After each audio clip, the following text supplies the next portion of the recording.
Oficialii sud-coreeni au raportat că Coreea de Nord își mărește transferurile de arme și muniții către Rusia și că a livrat până în prezent peste 1.000.000 de proiectile de artilerie.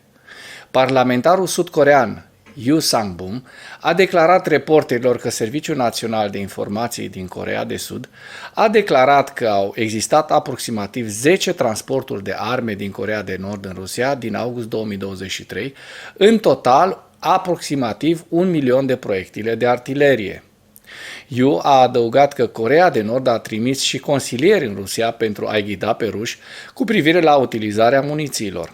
Agenția de știri sud-coreană Yonhap a raportat că șefii de stat major comun din Coreea de Sud au estimat că Coreea de Nord a expediat aproximativ 2000 de containere cu echipament militar și muniție din portul său de nord-est Rajin către Vladivostok, în orientul îndepărtat al Rusiei.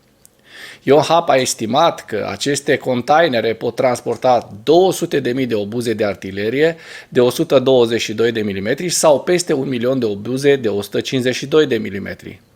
Yonhap a raportat că Coreea de Nord poate să fi furnizat Rusiei și alte arme, inclusiv muniție de tank din seria T, rachete ghidate antitank, lansatoare de rachete, puști și mitraliere și posibil rachete balistice cu rază scurtă de acțiune. Un înalt oficial militar sud-corean a observat că comerțul maritim nord-corean cu Rusia a crescut în august, înainte de călătoria dictatorului nord-corean Kim Jong-un în Rusia, în septembrie. Oficialul a mai menționat că Rusia ar putea lua în considerare acordarea către Coreea de Nord a unui sprijin tehnologic pentru sateliți militari, arme nucleare, avioane de luptă și sisteme de apărare antiaeriană. Yonhap a raportat că oficialii sud-coreeni cred că Coreea de Nord se află în etapa finală a pregătirilor pentru lansarea unui satelit de supraveghere după 2 încercări anterioare eșuate și este posibil ca Phenianul să încerce să-și extindă relația militaro-tehnică cu Kremlinul în schimbul muniției. Ziua 618 a războiului din Ucraina.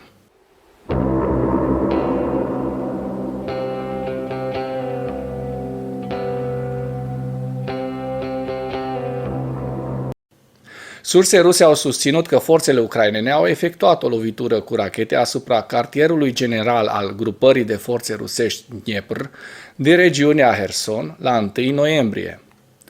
Un important blogger militar rus a susținut că forțele ucrainene au lansat rachete de croazieră Storm Shadow și rachete antinavă Neptune, care au vizat Strilkove, regiunea Herson, Spitarabat și că apărarea antiaeriană rusă a interceptat doar jumătate din rachete.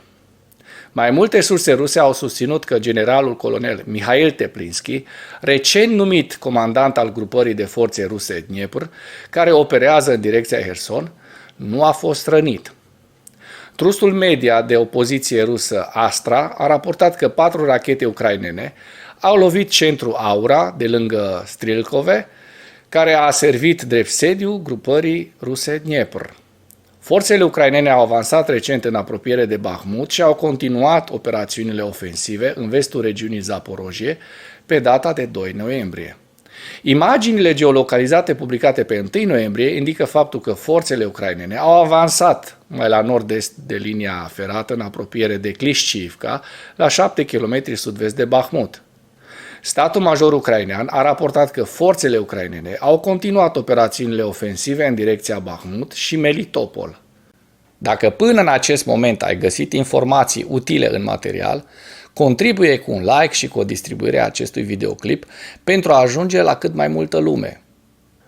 Reacția spațiului informațional rusesc la interviul și eseul de la 1 noiembrie ale comandantului șef ucrainean, generalul Valeri Zaluzhnyi, despre mediul operațional actual din Ucraina a fost amplu.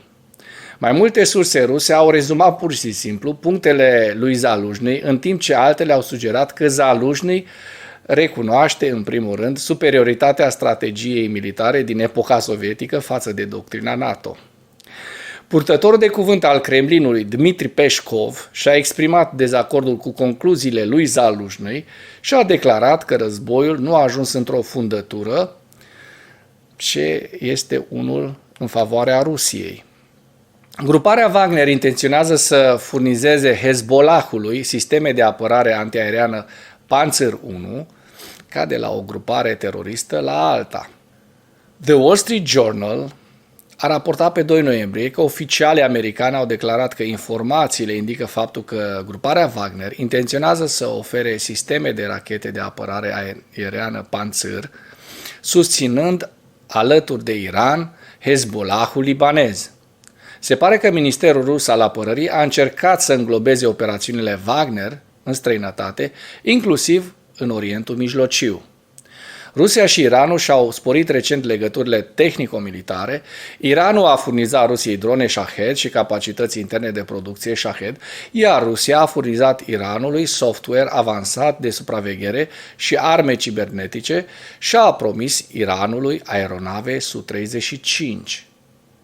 În ceea ce urmează, vă prezint un slide cu evoluția de ieri a celor mai importante fronturi din Ucraina. Hărțile sunt creația Institutului pentru Studiul Războiului. Pentru mai multe informații, accesați linkurile din comentarii.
Mulțumesc pentru vizionare. Dacă vrei să susții acest canal, abonează-te la Animatura.